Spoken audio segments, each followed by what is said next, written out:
Hey, welcome to the Horse Hour podcast. We're at the National Equine Forum. It's the 28th forum this year, hearing from experts. And right now my guest is David Rendle, and he's going to be talking about worm resistance and why we need to take charge of worm control. We're at the National Equine Forum today, and you'll be hearing from guests such as Zach Banham-Hurd, who's the Behavioural Insights team, Kirsty, our SPCA inspector, and my guest right now is David Rendle. He's a council member of the British Equine Veterinary Association and also a clinician at the University of Bristol. How are you, David? Yeah, very good, thank you. Yeah, very good. Well, I think out of your accolades, my favourite thing is that you've been a guest on the podcast before, so welcome back. That was the highlight, so it's nice to be asked back. Thank you very much. Today, you're doing a talk at the forum, which is great, and you're talking about worms and parasites. There's a bit of quite a big word for it that I can't even say. How would you describe it? So Anthelmintic resistance, which is the long word that helminths are worms, posh word for worms, and anthelmintics are the drugs that we use to treat worms. Oh, okay. And so what's your talk about today? So it's about the problems that we face, which are under-recognised with resistance to these treatments for worms. So we've been using drugs to get rid of worms in horses since the 1960s. Because we keep horses in quite an intensive situation now, so they spread parasites more quickly than they would in the wild. So we need drugs to prevent them from getting diseases such as colic and weight loss.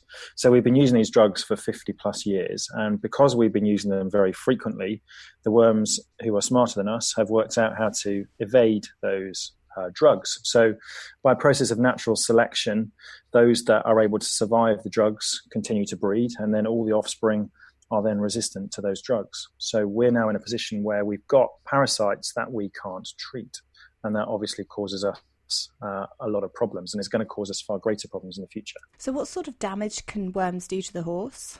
It depends exactly which kind of worms. We've got two that cause us real problems. We've got ascarids, which are a problem in foals, and they block the intestine in foals and weanlings and cause them to colic and potentially to die.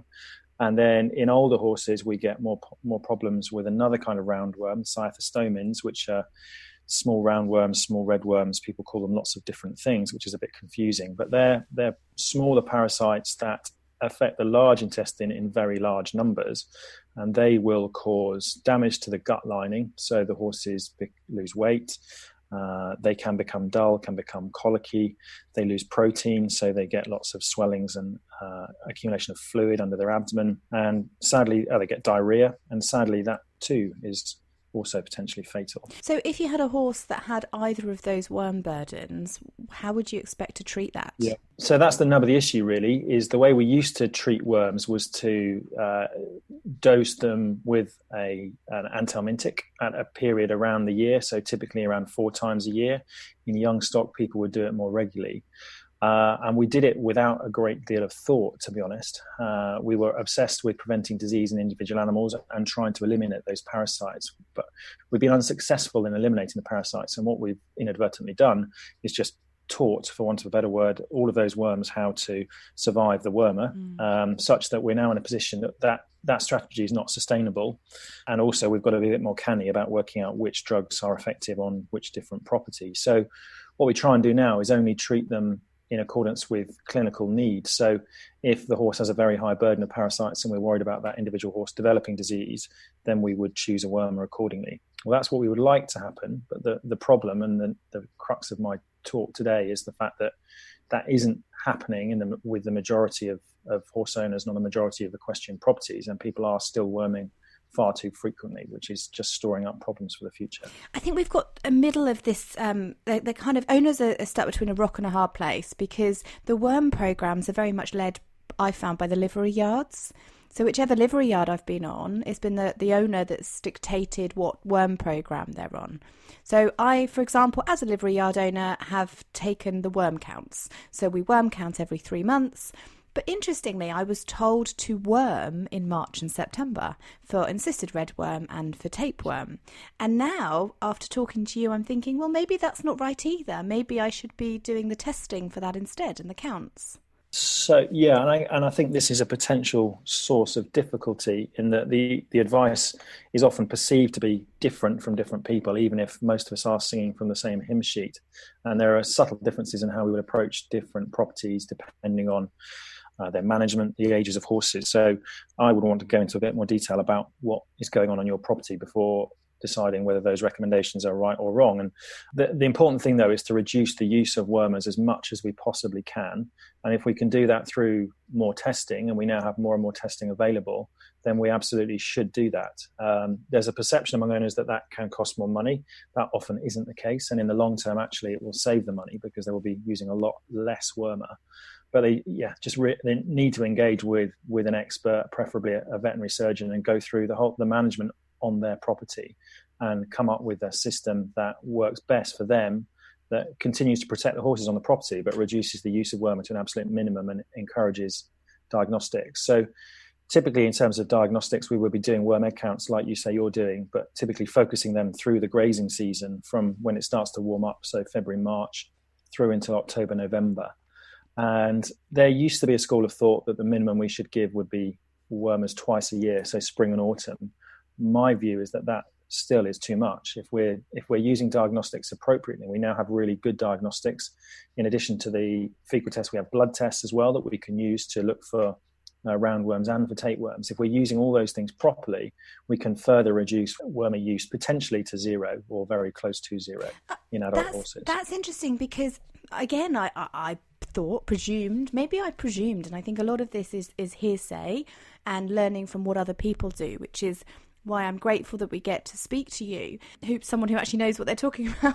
The question is, I presumed we're looking for a zero count, but I've heard of people having counts of 200 and not having to worm for that.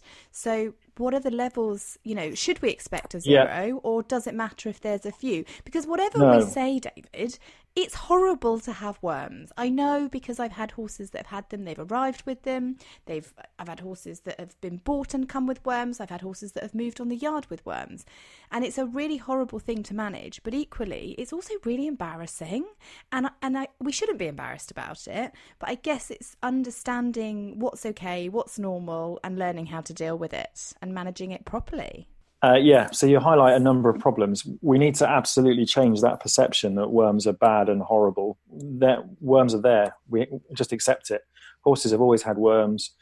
We will never eliminate them. So they're always going to be there. So the key is to just keep them at a safe level that's not putting our horses at risk. So we need to get over this stigma that we have to try and eliminate worms. It's just not going to happen.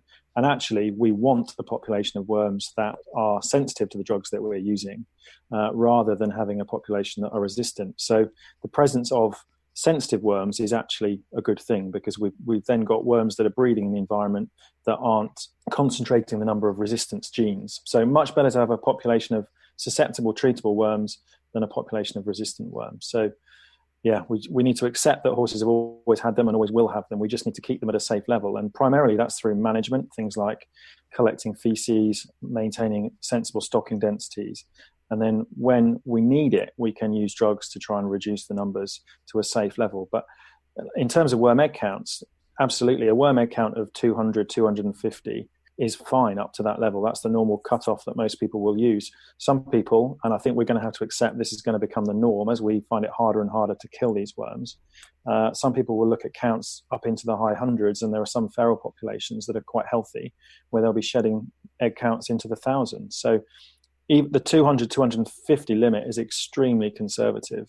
But even using that level, we know from a number of studies that have been done that if we use that level of cutoff rather than just treating every horse on a property, we will reduce the amount of wormer that's used by about 80%, which is obviously a massive reduction, which is good for everybody. And I guess we've got to take into consideration what we're doing as well as the worming. So poo picking the fields, where do you put the manure, making sure that any worms can't go back into the pasture so that horses can eat them again. The size, I'm guessing the size of the area that they're grazing, are they grazing around their manure all the time? Are they going to eat the worms again once they've shed them?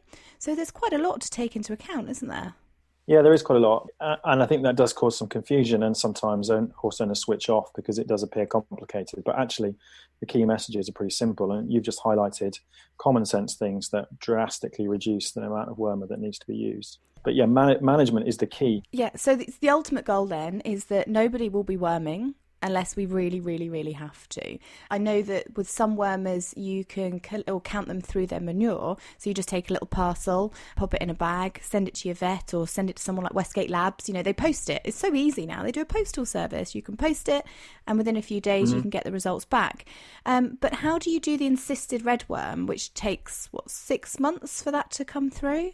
And the tapeworm? Okay, so the encysted redworm won't necessarily take that long to insist.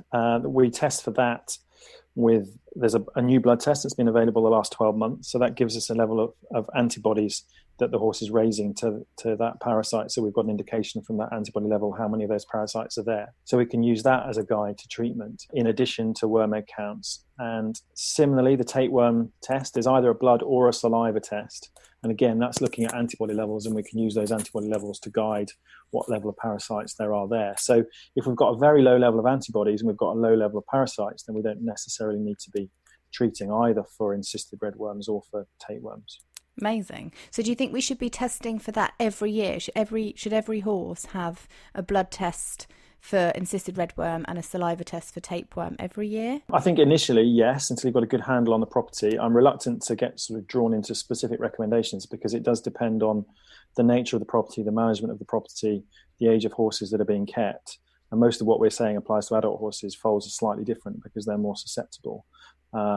So yes, as a rule of thumb, that is about right. Over time, potentially we could reduce the amount of diagnostics we were doing if we were confident that the property was being managed well and there wasn't a high burden of parasites, which obviously over time helps to further reduce cost.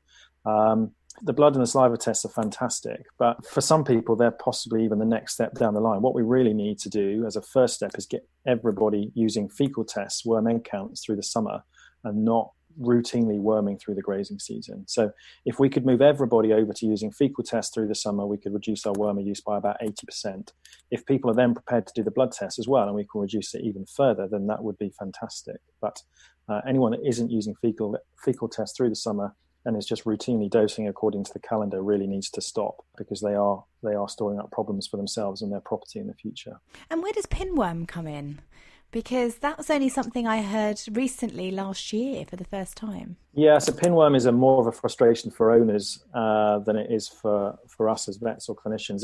It's frustrating, it's irritating, but it's not life-threatening like these other parasites. So it's become more of a problem for people, again, probably because the parasites are becoming resistant, because we've been using so much wormer for so long that pinworms have also modified genetically and can now evade the wormers that we use. And as a result, the wormers we're using aren't killing them.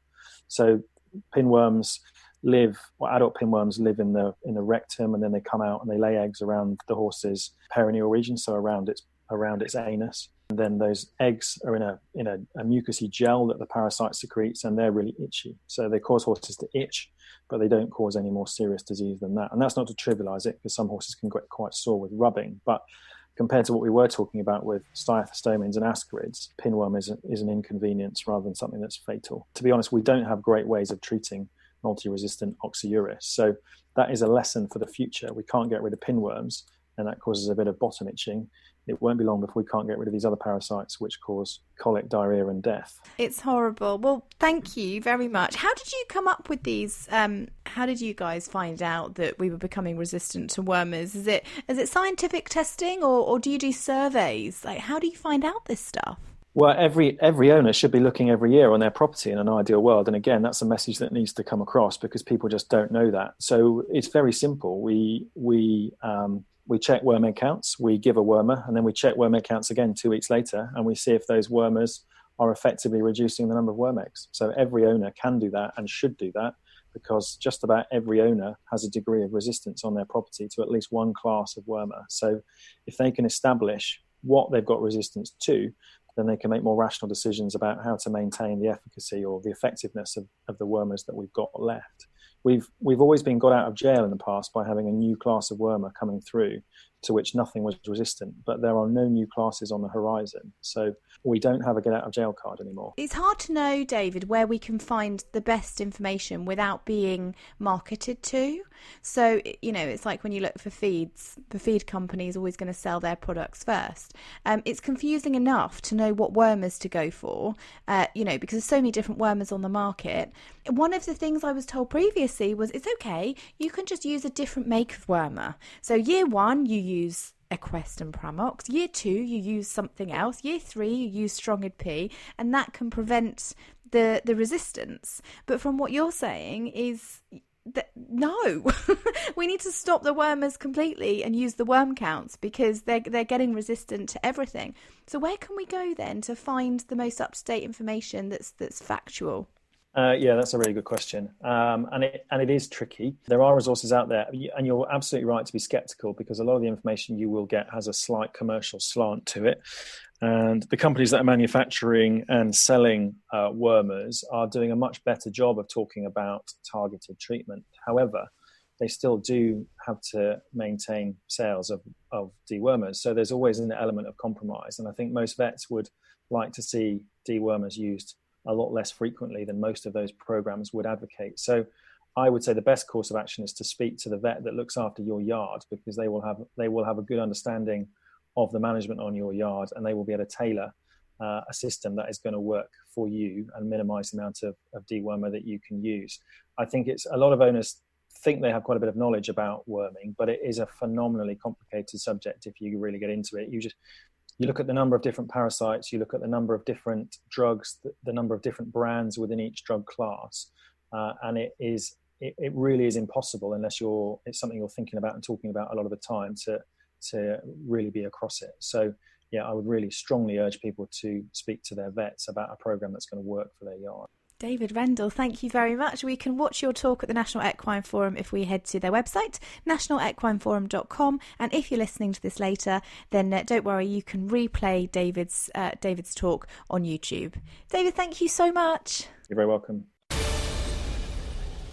Thanks so much for listening. I hope you enjoyed this episode. You can hear more podcasts from the National Equine Forum at their website, nationalequineforum.com.